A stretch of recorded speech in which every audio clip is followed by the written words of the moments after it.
Crowdfunding used to be a niche, right? A lot of people went that route because traditional funding methods weren't available to them, but now it is becoming more mainstream, so we wanted to get it out and talk about it and learn a little bit about it. So Steve Tam, tell us about yourself. Good evening, guys. I'm the marketing manager for Indiegogo in Canada, and have a long and strange history that is woven in and out of the crowdfunding space. It began a very long time ago with the project called Beacon, and what we wanted to do was to see if we could make a bike light. It was a pretty primitive idea. At the time, it cost about $750 to 3D print a 1 by 1 by 1 inch sample. Wasn't the best time to be prototyping. But right at that time, the first Pebble Watch had just gone live. A whole bunch of our friends were like, you gotta check out crowdfunding. It's like free money. I was like, all right. Free money sounds good. Like free money. But there were a ton of hoops to jump through. You couldn't run on Kickstarter at the time as a Canadian company. You needed to have US bank account information, so we had to call in favors left, right, and center. But we ended up getting a campaign live and paying for our injection mold, which was what our goal was. And before we knew it, we had 10,000 units of parts heading to my house. I thought it was a great idea to assemble everything on our dining room table the first time around. I definitely advise against that. We had tried to run this calculation of like, all right, each unit takes about 2.5 minutes to assemble. We've got 10,000 units, it's gonna be like 20,000 minutes. It ended up being a lot longer than that. And a house filled with screws and plastic bags and invoices from China. But we learned a lot of amazing lessons. Crowdfunding was speeding up. We got a lot of awesome press because everyone just wanted to learn more about what was happening in that space. And that led us to launching an entire bike line, and spent some time in Taiwan, and we designed some bikes and distributed those in North America for a little while and had an awesome time. And luckily a large company that was trying to enter that space and had no idea what they were doing wanted the company more than I did. So we were acquired a few years ago, and I've not looked at a bicycle since. Sweet. That's the dream. And how did you end up with Indiegogo? So after we had the bicycle company, I started a small creative agency that was working on a lot of branding and design for startups. Yeah. And through a client, they had a meeting with Kickstarter and they had a meeting with Indiegogo, and they asked me to come to both of them, see what the companies were up to. And the woman who I met at Indiegogo, who was the VP of International at the time, super sharp woman, who really sold me on what they were going after and the direction that they were heading. A couple years ago, Indiegogo raised a big $50–60 million round. Richard Branson and Max Levchin and Megan Smith came on as advisors, so I was like, all right, something must be going on here. The platform rebranded, they launched a new website, and the Kickstarter product really hadn't changed for a few years, so I was kind of interested in what they were up to. And after that project, they asked me to leave my dinky little agency and come sit on their side of the table. Sweet. So we know obviously free money is a big attractor to crowdfunding, but what makes it so popular? What's so exciting about crowdfunding? I think the thing that's really exciting about crowdfunding is the democratization of access to a crowd, and then possibly to their money if you've got the right product market fit. I think in the past it was just really, really hard to get a project in front of a lot of people. So it was either really expensive or you had to go to a trade show in order to get the exposure that you needed to really validate what you were doing and understand how it fit. And this crowdfunding space became this laboratory to really test your idea, put it in front of a lot of people and see what they thought about it. And I think that the real allure and attraction is that we see everybody from GE crowdfunding projects right now to, regardless of what platform you're on, things like Oculus that started in a garage and launched in a crowdfunding campaign. So just the availability and possibility for all these different sized companies to get the exposure that could make or break them or help them understand and pivot before they run out of money is a great opportunity. Do you think VCs require crowdfunding before considering investing in a startup? Obviously, there's that market validation piece, but do you think it's a requirement? Have you seen that? Who here is hunting for venture money right now? The communication and I think impression of the venture side of things on crowdfunding has shifted a ton in the last 4 years or so. Yeah. Earlier on, it used to seem like if you crowdfunded, it was harder to raise traditional funding. But I'd say that that is completely flipped right now. We work with quite a few venture funds who want to see a successful campaign before they'll invest in a project. Some public validation and data against what they're looking at and things that they might be concerned about. So it's pretty common now that we see venture funds chatting with hardware companies specifically and asking them to run some kind of campaign to see if the company's got the traction that they think they're going to. One of the amazing things about running your campaign and gaining some traction is you're going to have some data on your side of the table when it comes to negotiating, and often term sheets and offers are far more favorable for you than they might have been if this investor was taking more of a long shot. One of Toronto's hometown crowdfunding heroes, Interaxon Muse, the brain sensing headband, had a terrible time raising venture money when they were first launching. And I think they sat with 6 or 7 different funds, couldn't raise money from anybody, and they came to Indiegogo and they were like, can we run a campaign because we think we've got something here, but no one is believing our traction will hit. And they ran a decent campaign. I think they raised over $250,000. But most importantly, right after their campaign, they went on to close, I think, a $6 million seed round based on the traction from the campaign from the same investors that were giving them that no before they launched. So good stories. Yeah, that's fantastic. That's fantastic. So in the past, most of the donations through crowdfunding were simply donation-based, or the money raised was donation-based. And a smaller percentage of that was investment-based. So this would be 3 or 4 years ago. How do you see that changing? So the reward-based side of crowdfunding is definitely what my bread and butter is, and I think what most of us are more familiar with. The equity side of crowdfunding is obviously picking up speed and becoming more popular in different locations. It's a very province and state-based system on that front. So it's going to change as different states and provinces legalize, and then also as different platforms move into those different spaces. So Indiegogo's always been interested in the equity side.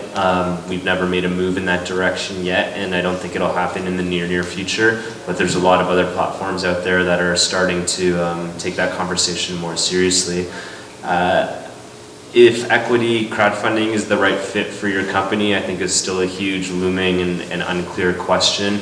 But the same way that I think that crowdfunding on the reward side shouldn't be used as a last resort for money or kind of your last chance to raise some cash because you can't get funding anywhere else. And I think the same goes for the equity side. It's not a last shot chance to raise cash. It should really be in an opportunity where the power of that crowd is going to contribute to the long-term success of your company. Yeah, you really want to be careful, especially when you're giving up equity, who you're giving it up to, because that could hurt you in the long run. So if I wanted to do equity-based crowdfunding, I know there are specific platforms online for equity-based crowdfunding, but do you know if Indiegogo is going to be launching that in 2016 or if it's already live? I don't think it's going to happen in 2016. A piece of that is because equity crowdfunding needs to be legal in the state or province in which you're incorporated in order for you to be eligible for that. And a lot of the audience within the platform is quite global. So the complications of allowing some people into the platform and others not is going to take a little bit of time to figure out. So I think that you will definitely see Indiegogo play in that space in the future, but I think it will be towards a timeline when it is more uniformly legal across at least Canada and the US. Just another question. I wonder if you have any thoughts on crowdfunding for software. So obviously, a lot of gadgets get crowdfunded, you see some games occasionally, but it's kind of hard for me to imagine, say, like an Airbnb or a Uber or something like that getting crowdfunded. Yeah, Do you have any perspectives on that, or any successful examples that are non-typical? So crowdfunding for software is something I get asked about very regularly. The challenge is creating urgency with the customer that you're chatting with and having very tangible monetary value. So the crowdfunding for a product we can understand pretty easily. You've got a $100 pair of shoes, you want to crowdfund for them so that you've got capital before you go into production. We'll discount them a bit, people pay $60 instead of $100, and we've created urgency up front of why they should engage, and they know they're going to get a product kind of when the campaign comes to fruition. And it's just a little bit tougher with software because it's harder, I think, to get a consumer to put a dollar value on what that software is worth. But if you've got a good way of doing that, and you've proved that in the past, I think there's a lot of viable opportunity in using a platform. We've been very lucky, I think, across the board on any platform that the vast majority of campaigns have delivered, often not on the timeline that they've promised, but usually get to market. There have been a couple class action lawsuits on the Kickstarter side of campaigns that didn't deliver, which are slowly being resolved. I know one of them had to return money to the campaigners, but we're still, I think, very early in this space, and amazingly the integrity of campaigns has been very high. I've never heard of a campaign that maliciously went out there and knew that they couldn't deliver on something and tried to raise money and couldn't do that. That being said, at least I know across Kickstarter and Indiegogo, the platform doesn't assume any responsibility for the relationship between the customer and the product. When you purchase a product, you're entering an agreement with that campaigner that they're going to deliver to you on time. I think the nature of the platforms is that the crowdfunding space is so young that we still kind of see the platform as this barrier between the user and the campaigner. But this would be very similar to you buying a movie on iTunes and watching that movie and then being like, that movie sucked, and you're not going to ask iTunes for your money back. It's kind of like you bought something that didn't deliver what you were expecting it to. So as the platforms grow, I think they'll fade into the background a little bit more. I wouldn't be surprised if we see more insurance options come up in the future where you can buy some insurance against getting your product on time. But I think also the reality of this space is that if you're shopping within crowdfunding sites, you're really taking this role as an early adopter. And if you want a product that's going to arrive at your door tomorrow and is going to meet expectations and going to get great customer service and a return policy, it's much safer to be shopping on Amazon than it is to be buying things through a crowdfunding platform. And if you do want to be shopping through crowdfunding platforms, I think it's a desire to engage really early with these companies to see what's on the kind of future frontier of different products. But you're really going along for a journey because the vast majority of these companies have never manufactured before, or they've never shipped a product. They're growing, they're raising money. So I can promise you anything can happen. Just about IP protection and patents, let's say, is there a lot of trepidation amongst campaigners that, I'm going to put it up there and it's going to get taken away and they're going to start manufacturing in China, cheaper, better, faster, that type of thing? Yeah. And what kind of protections can the platforms offer? So question about IP and when you put your project up, how do you protect yourself and what are you putting yourself up against? It's a little bit different platform to platform. On Indiegogo, you don't have to disclose any information that you don't want to.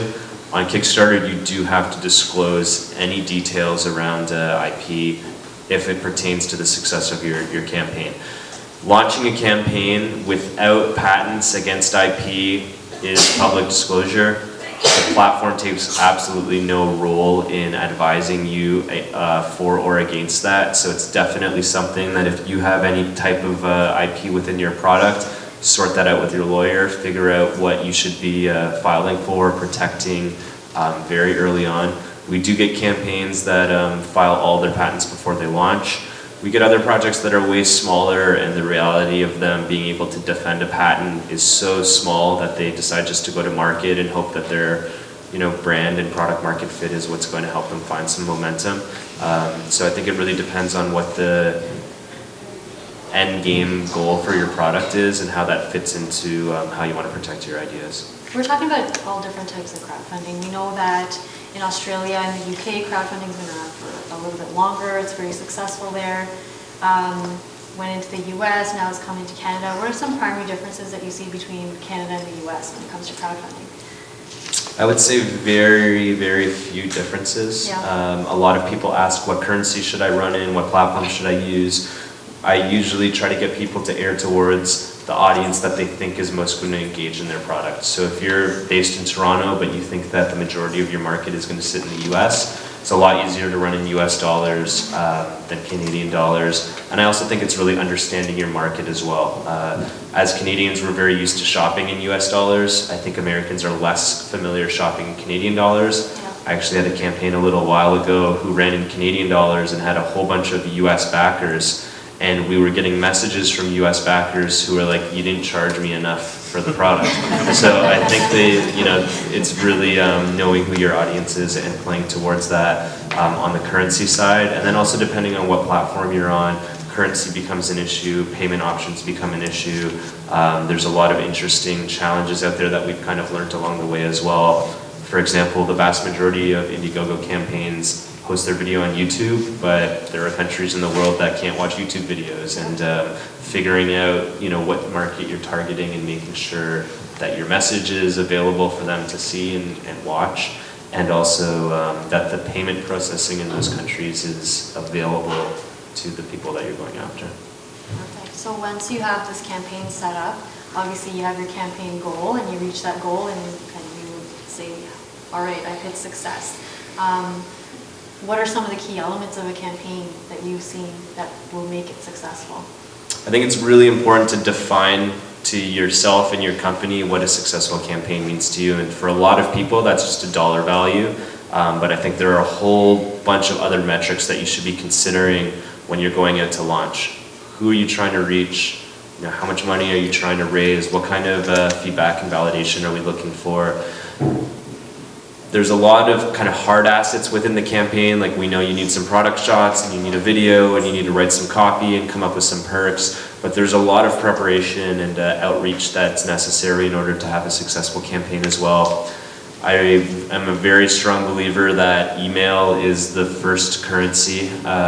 If you can't get someone to give you their email, you better believe they're not going to give you their credit card number. So getting a landing page up early with your product on it, with your price, with a quick description and an email collection box is a great way to be testing your messaging and your price, to get the people and the audience and demographic that you think is right for your campaign in front of that page and see if they sign up. Because if they're not putting their email in that box, it might be time to adjust some of that messaging, play with the price or who you're targeting, because email is definitely the first test to see if someone's interested in what you're doing.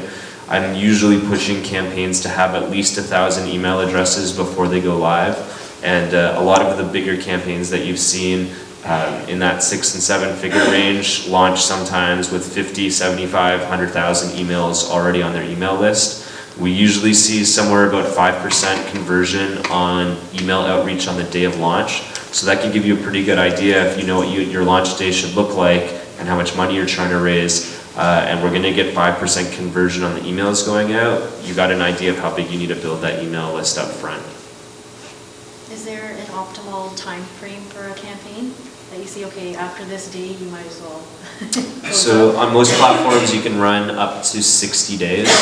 I'm a big fan of the 40 to 45 day mark. I think it takes about a week or a week and a half to kind of exhaust your social circle, to get the message out to everyone you know in your social media feed through your email. And then once you've kind of exhausted your first inner circle, then that gives you a nice 4-week period to go out there and hit the internet on a larger scale. Within some platforms you can extend your campaign. So on Indiegogo, if you're having some awesome success, they'll let you extend your campaign up to that 60-day mark. But I usually find the strongest campaigns fall between 40 and 45. So once the campaign is over and you've hit your target and you're living the dream, how do you keep that momentum going in the business afterwards? Once you hit your target, you are not living the dream. You have just Now you have to realized work. that you have to actually make this thing, which a lot of companies don't know how to do yet. So the work definitely begins when the campaign is over, especially in the hardware space.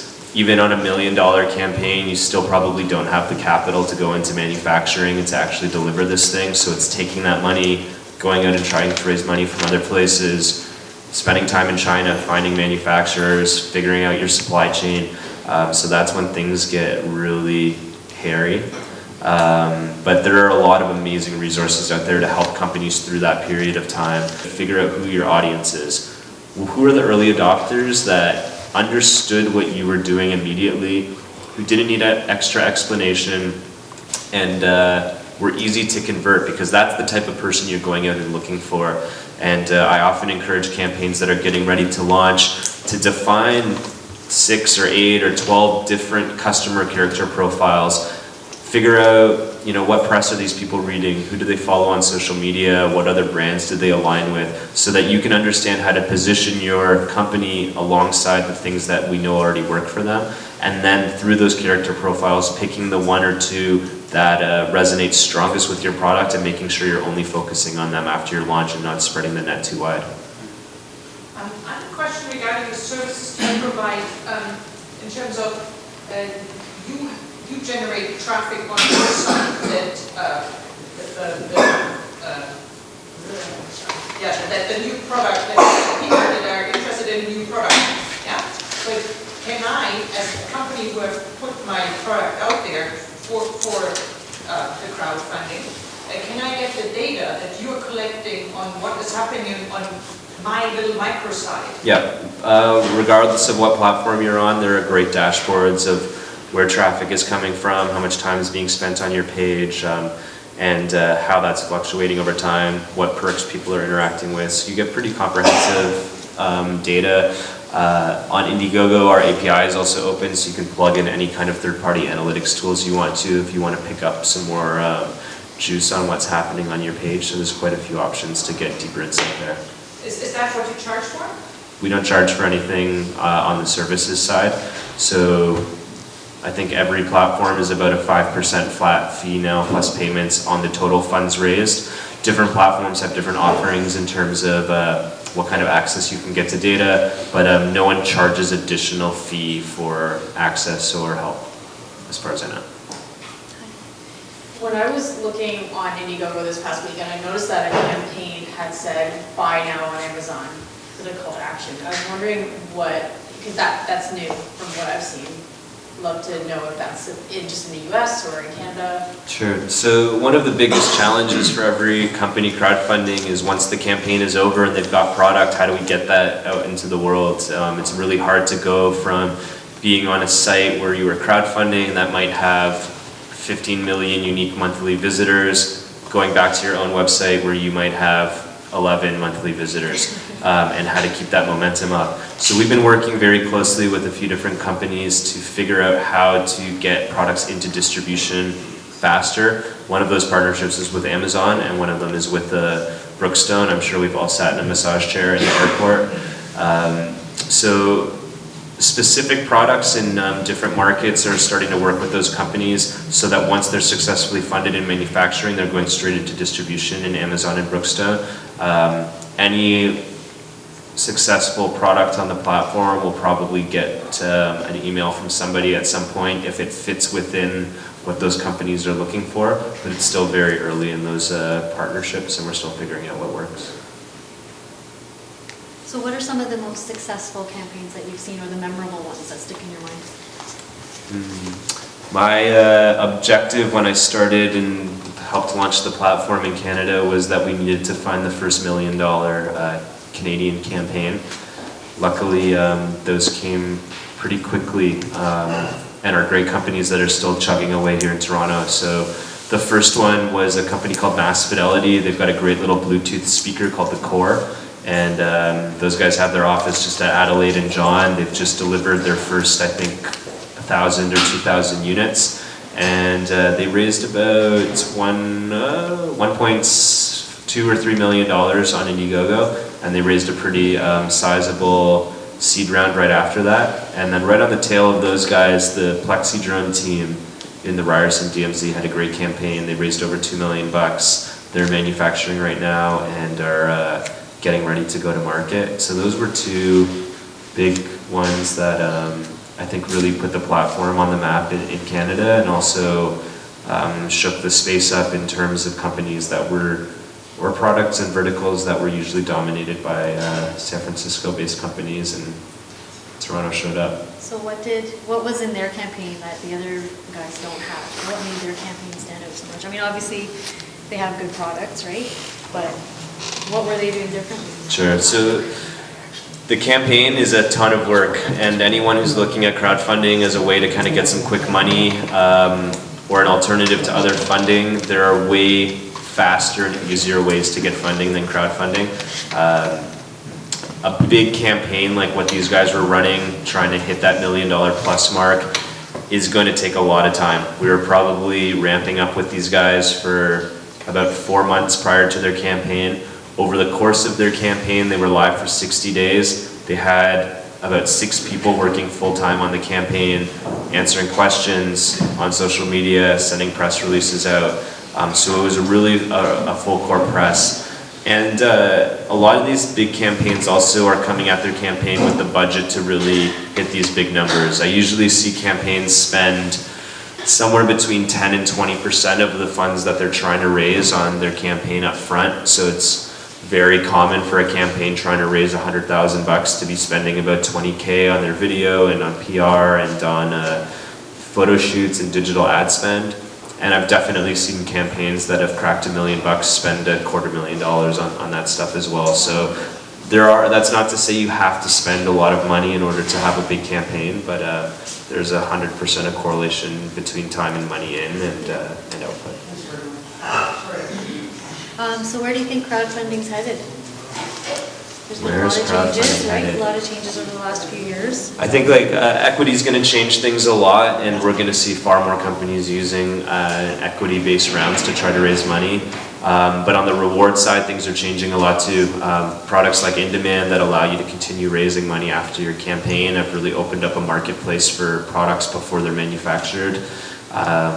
We're seeing far more Fortune 100, 500 companies crowdfund because they're using it as an opportunity to test products before they bring them to market. In a more traditional landscape, they would have had a focus group and they would have done a small product launch, and it would have cost them millions of dollars to try to get this product to market. And we're now seeing GE and Sony, huge breweries, a lot of different large companies that didn't traditionally fit in the crowdfunding paradigm, launching their products that way. So I think that's really going to shape what we as consumers see crowdfunding as, and also open up the opportunities for different types of companies, whether that's software or food or hard goods and product, to be using the platforms as well. Does anybody have any questions? Yep.